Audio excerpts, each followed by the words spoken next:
अस्सलाम वालेकुम। इस वीडियो में हम इफ़ एल्स को अपने प्रोग्राम के अंदर इम्प्लीमेंट करेंगे और प्रोग्राम है जी हमारे पास 11.7 और उसकी स्टेटमेंट है write a program that inputs a year and finds whether it is a leap year or not using if else structure. हमारे प्रोग्राम बिल्कुल सिंपल से है और उसकी पहली स्टेटमेंट से पहली जो लाइन है उससे हमें ये पता चल रहा है कि हमने यूज़र से इनपुट करवाना है ईयर। इट मीन्स हम एक वेरिएबल हमें रिक्वायर्ड होगा, उसका नाम ईयर रख लेंगे और यूज़र को मैसेज देंगे कि ईयर की वैल्यू जो है वो एंटर करो और स्कैन ऐप से वो हम रिसीव कर लेंगे। अब ईयर जब हमारे पास वेरिएबल के अंदर वैल्यू आ जाएगी तो हमने फाइंड आउट क्या करना है, फाइंड ये करना है कि जो ईयर एंटर किया गया है क्या वो लीप ईयर है या नहीं, किसको यूज़ करते हुए, इफ एल्स स्ट्रक्चर को यूज़ करते हुए हमने फाइंड आउट करना है। तो लॉजिक को लगाने से पहले हमें ये पता होना चाहिए कि लीप ईयर कौन सा ईयर होता है।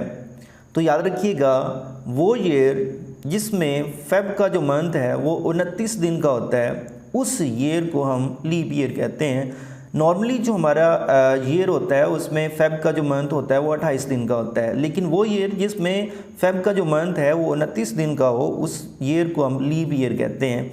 अब हमने प्रोग्राम के अंदर कैसे चेक करेंगे कि वो ईयर जो है वो लीप ईयर है, तो उसकी सिंपल सी लॉजिक है कि आप फर्स्ट कर लें, हमने वाई जो है ईयर के नाम का एक वेरिएबल वाई डिक्लेयर किया था, उसमें वैल्यू यूज़र से ली थी और अब ये जो वाई आपका वेरिएबल है, ईयर वेरिएबल है, इसका मॉडुलस ले लें किसके साथ, 4 के साथ, क्योंकि 4 ईयर के बाद हमारे पास जो है वो लीप ईयर आता है। तो आप क्या करें, जो ईयर वेरिएबल है उसका मॉडुलस ले लें 4 के साथ। तो मॉडुलस का अगर आंसर जो आता है, जो रिमाइंडर है वो आ जाए इक्वल टू 0, मतलब इसका आंसर इक्वल टू 0 आ जाए तो वो होगा लीप ईयर, अदरवाइज़ वो लीप ईयर नहीं होगा। आपने करना क्या है, जो वेरिएबल आपने ईयर वेरिएबल डिक्लेयर किया है जिसकी वैल्यू यूज़र से ली है उसका मॉडुलस लेना है 4 के साथ।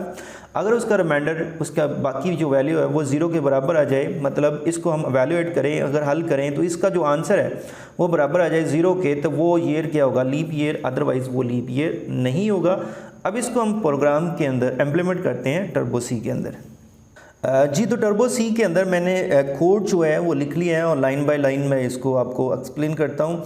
सबसे पहले हमने क्लियर स्क्रीन फंक्शन को यूज़ किया, उसके बाद जो है एक वेरिएबल डिक्लेयर किया मैंने और इंटीजर टाइप का, और उसका नाम वाई की रखा है ईयर के लिए, और फिर यूज़र को जो है वो मैंने प्रॉम्प्ट मैसेज दिया है कि ईयर जो है वो एंटर करें और स्कैन ऐप से उस ईयर की वैल्यू हमने रिसीव की है। और अब हम अपनी कंडीशन में ये चेक करेंगे कि वाई का अगर मॉडुलस लें 4 के साथ, तो अगर उसका आंसर आता है 0 के बराबर तो फिर हमारी कंडीशन ट्रू होगी, अदरवाइज़ हमारी कंडीशन ट्रू नहीं होगी। और अगर कंडीशन ट्रू होती है तो वो हमारा ईयर जो है वो लीप ईयर होगा। तो हम मैसेज ट्रू होने पे ये मैसेज दे रहे हैं कि जो ईयर आपने एंटर किया है, ईयर की वैल्यू भी हम प्रिंट करवा रहे हैं, %d लगाया हम फॉर्मेट स्पेसिफायर, और राइट साइड पे देखें तो वेरिएबल वाई मैं प्रिंट करवा रहा हूँ। तो हम क्या कर रहे हैं जी, कंडीशन ट्रू होने पे उसे हम बता रहे हैं जो ईयर आपने एंटर किया है वो लीप ईयर है, और अगर कंडीशन ट्रू नहीं होती तो एल्स पार्ट में हम उसे मैसेज दे रहे हैं जो आपने ईयर एंटर किया है वो लीप ईयर नहीं है।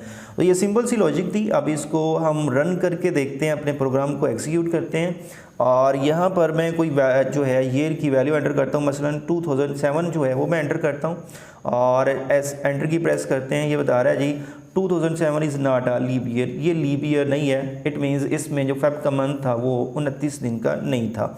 अच्छा, इसके अलावा अब अगेन हम इसे एग्जीक्यूट करते हैं और यहाँ पर मैं 2004 एंटर कर देता हूँ और ये मैं बता रहा है 2004 इज़ अ लीप ईयर, ये लीप ईयर है क्योंकि इसमें जो मंथ फेब का था वो 29 दिन का था। तो होपफुली आपको इसकी समझ आई होगी। थैंक यू, अल्लाह हाफिज़।